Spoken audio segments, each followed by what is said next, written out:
medevac rolls, but it normally carries 2 and passenger seats up to 4 to 8 people in the Lakota helicopter from West Point.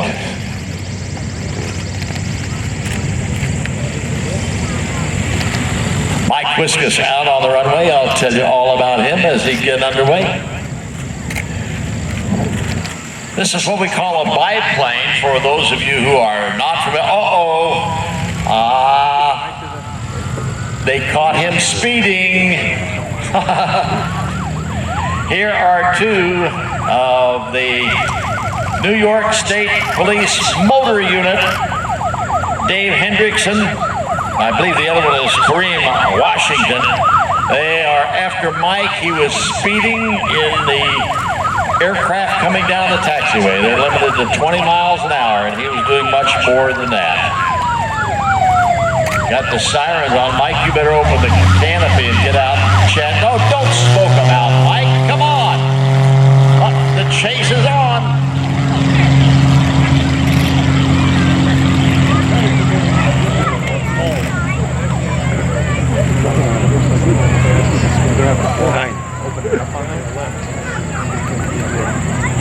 Oh, Mike just toasted them. Smoked them out, ladies and gentlemen. Thank you for the New York State troopers there in the Motor Patrol. Mike Wiskus, believe it or not, bought this airplane on eBay. Brought it home, modified it to his own specifications. It's very light, ladies and gentlemen. It only weighs about 1,200 pounds. It's got a 380-some horsepower engine in it, which makes it really move. Upside down, right down the runway is Mr. Michael Wiskus. He knew what he wanted to do early on because when he was 10 years old, his dad took him to an air show, and it so impressed him that at 14 years old, he started riding his bike to the local airport, begging the airport manager to give him a job, washing airplanes, sweeping out the hangar, putting fuel in the airplane, no matter what, he just wanted to fly. 24,000 hours later, you see Mike Wiskus doing just that. Sponsored by Lucas Oil, the fastest growing oil business for motor cars, race cars, bicycles, motorcycles, and such. You see the 2 police officers out there that chased him. They're going to get a pole out there, 2 poles as a matter of fact, and they're going to tie a ribbon between those 2 poles, and they're going to put it up 15 feet in the air. Now just imagine, ladies and gentlemen, 15 feet. It's not that big. You think at home you got a 9-foot ceiling. Well, just think on top of that. So 15 feet is a very, very small area from the ground up to the ribbon. Here's Mike now, just showing off a little bit. Puts in a little left aileron. Pull, and here we go. 6 G's on the pull there. We talk about G's all day long. You'll hear it when the F-22 Raptor flies. You'll hear it when the Thunderbirds fly. You and I generate 1 G here as we stand on Mother Earth. Wiskus pulls hard on the stick just like that. He will immediately go to 5 or 6 G's, and that means that sitting in that seat, he's weighing 5 or 6 times his own weight. He's strapped in there with a 5-point harness. When you go negative G's, you're hanging upside down, the blood's rushing to your head, your eyes are bulging, and it hurts. Positive G's, all the blood wants to rush out of your head, down into your lower extremities, and if you're not used to it and have what we call G tolerance, you can pass out rather quickly. 38 years flying, 24,000 flying hours is Mike Wiskus, ladies and gentlemen. Super stinker, he calls it. Sponsored, like I said, by Lucas. Just went under that ribbon. Now watch. Mike Wiskus is going to come back and try to cut the ribbon with the propeller of that airplane. And he is also going to try to do it upside down. Let's see how successful Mr. Wiskus is. In from the right, the smoke is on. Watch him as he rolls the airplane upside down. Slowing it down just a little bit now. Let's see. I think he's going to fly under it again. That's exactly what he's going to do. Go right under the flag. And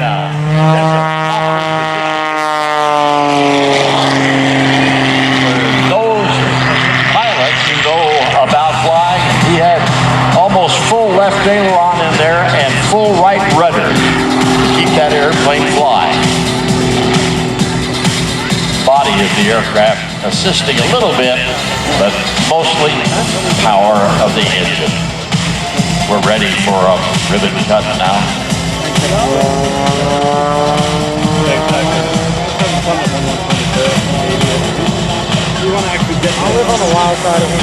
All right, here we go. Watch this. Upside down now comes Mr. Mike Wiskus.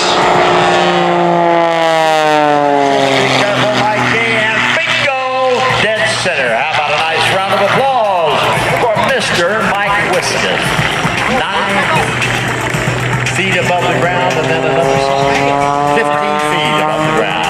Top of those poles. Now watch him. He likes to fly geographically, I like to see. He goes and uses whatever geographical locations exist around the airport. He was flying down the river.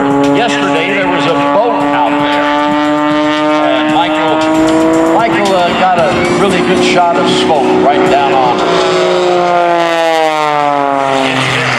All of the smoke that you see out of the airplanes coming today, including the Thunderbirds, is a lightweight oil called Corvus oil. It's a machine oil. It's carried on a tank in the aircraft with a pump. When the pilot wants smoke, he just pulls the trigger on the stick. It sprays that oil right into the hot exhaust. And it is biodegradable, EPA approved. It won't hurt you. You might smell it a little bit. The only thing that it doesn't like, mosquitoes hate it. Whoa, wait a minute. Whoa.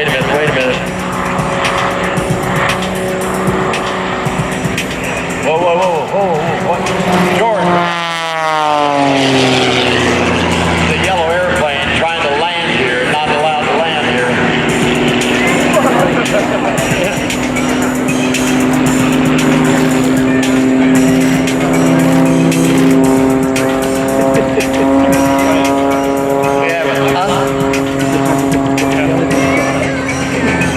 I lost an aileron or something off the airplane. Yellow airplane, do you copy me? I can't read you, but I can hear you. You're at an air show, sir. Leave immediately. Leave the airport area immediately. Sir, leave the airport. Well, my airplane, I know it's an air show. I just got out of prison. I'm out on payroll, and I learned how to fly this, take it off on YouTube. You built it in prison. How in the world did you get it out of prison? 1 piece at a time, obviously. All right, look, this is very dangerous. Part of your airplane fell off. And what's your name, incidentally? Name's Chuck Dramamine. Chuck Dramamine, okay. Well, pull back on that stick now so we can... Hey, Chuck. Up, Chuck. Oh, I think I just did. Oh, you're very funny. Very funny. Listen, you have to get this airplane on the ground. We're running an air show here. The FAA has already asked me to tell you that they'd like to see you when you land. No problem. I'm an FFA member. Not Future Farmers. It's Federal Aviation Administration. Oh, no, I don't like them guys. That's what put me in prison. All right, look. You learned how to fly before you went to prison? I know. I learned on YouTube. That's when I was in there, but I only learned how to take it off. I don't know how to land it. I got a problem. What's your problem? Oh, my gas pedal, my brake pedal not working right. Look, sir, those are not brake pedals. Those are rudder pedals. They will turn the nose of the airplane left or right. I never need your help. I got my own book. Sir, you can't learn to fly by reading a book in the air. I'm just so in awe.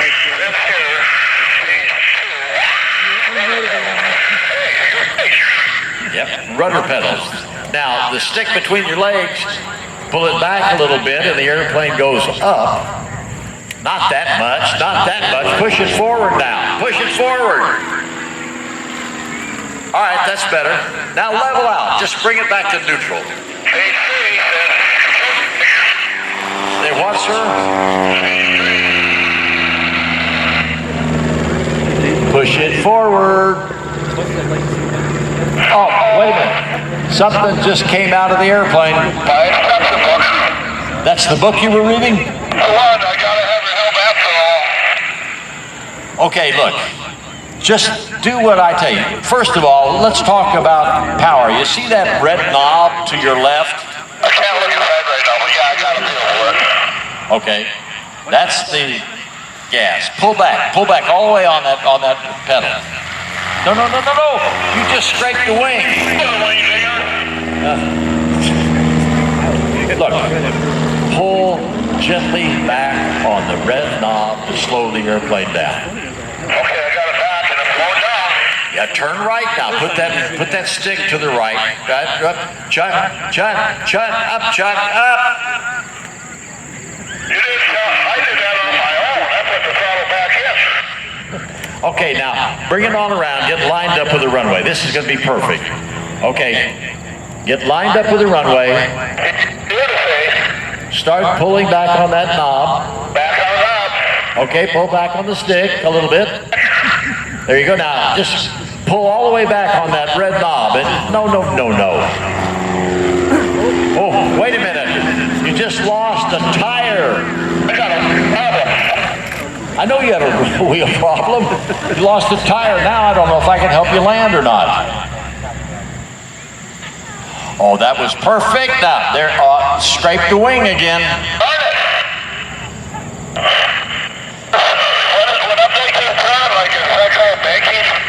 Look, you just turn that airplane around. Come on, push on that left rudder pedal. There you go. A little bit more. That's banking, right? Yes, that's banking. Now back on that red knob. That's why I was in prison. Quit moving the rudder pedals. Now pull back a little bit. All right, you got it. Pull the power all the way off. No, Chuck. That's why I went to prison. That was banking. I got a little scared there. You got a what? Scared? I'm busy right now. Sir, why? What else is there to be busy about other than flying that airplane, sir? Paperwork. Paperwork? Yeah, very important paperwork. Sir, forget the very important paperwork. Let's get this airplane on the ground. Sir. I gotta get that back. Is that toilet paper? That was your paperwork?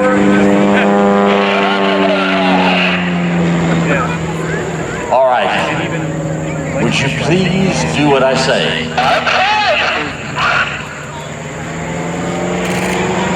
I need to get you lined up on the center line of the runway as your paperwork hits the ground there.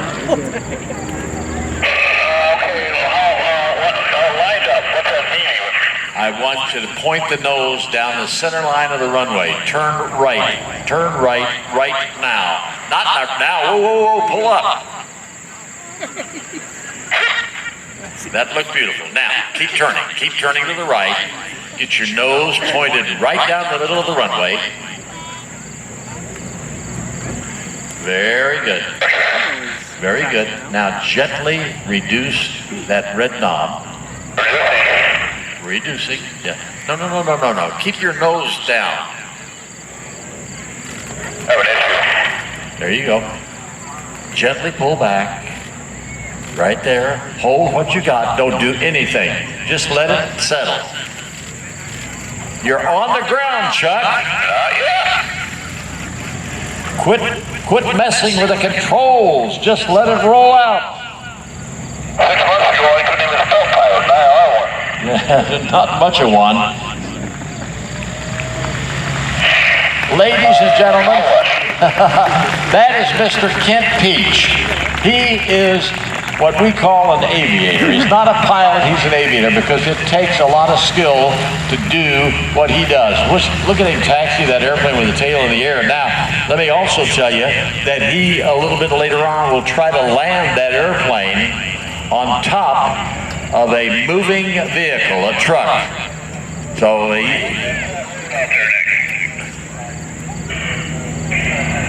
all right, very good.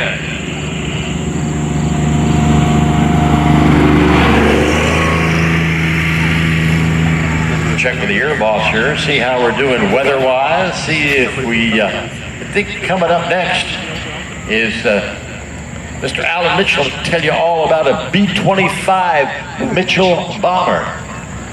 Did he name this bomber after you? I was just about to say, no relation.